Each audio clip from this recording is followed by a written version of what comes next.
Good afternoon, I'm Jacob Gordon in the newsroom. Here's a look at the stories making news this Wednesday afternoon. One of the four candidates for Chancellor, Jeff Elwell, says he plans to make SOU Carbondale a safe and prosperous place. Elwell appeared at the SOUC Search Committee forum last night. Students and faculty asked questions like how he would improve the education setting. Your job is to figure out what you need to do to make sure that this person understands what they need to understand so they can do the things they need to do in terms of math. And it doesn't relate just to math, but that's just the time. The three remaining candidates will be visiting Carbondale within the next 3 weeks, with George Hind scheduled to speak on April 18th. Governor Bruce Rauner was in southern Illinois today.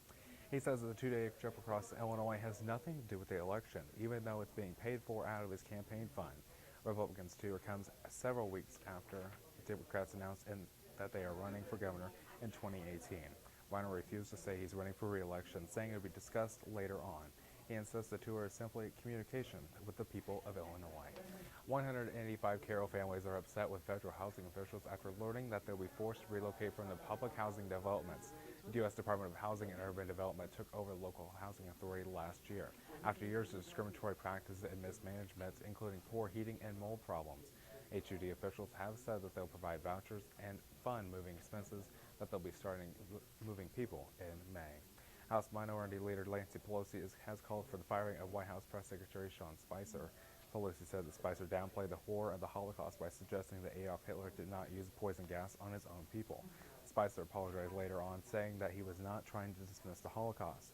However, Pelosi said that that was not enough and has called for Spicer to be fired and for President Donald Trump to disavow his comments. Well, finally this afternoon, today is National Grilled Cheese Day. Grilled cheese sandwiches are among one of the top comfort foods in the United States. According to food historians, cooked bread and cheese is an ancient food enjoyed by many cultures around the world. The U.S. modern version of the sandwich originated in the 1920s, when inexpensive sliced bread and American cheese were easily available. Taking a look at that video is making me hungry. All right, well, here's a look at your river region forecast. Tonight, mostly clear skies with a low around 51. Tomorrow, mostly sunny skies with a high around 79. And that's a look what's making news this Wednesday afternoon. For the latest news, weather, and sports, tune in weeknights at 5 for River Region Evening Edition. I'm Jacob Gordon. Thanks for watching.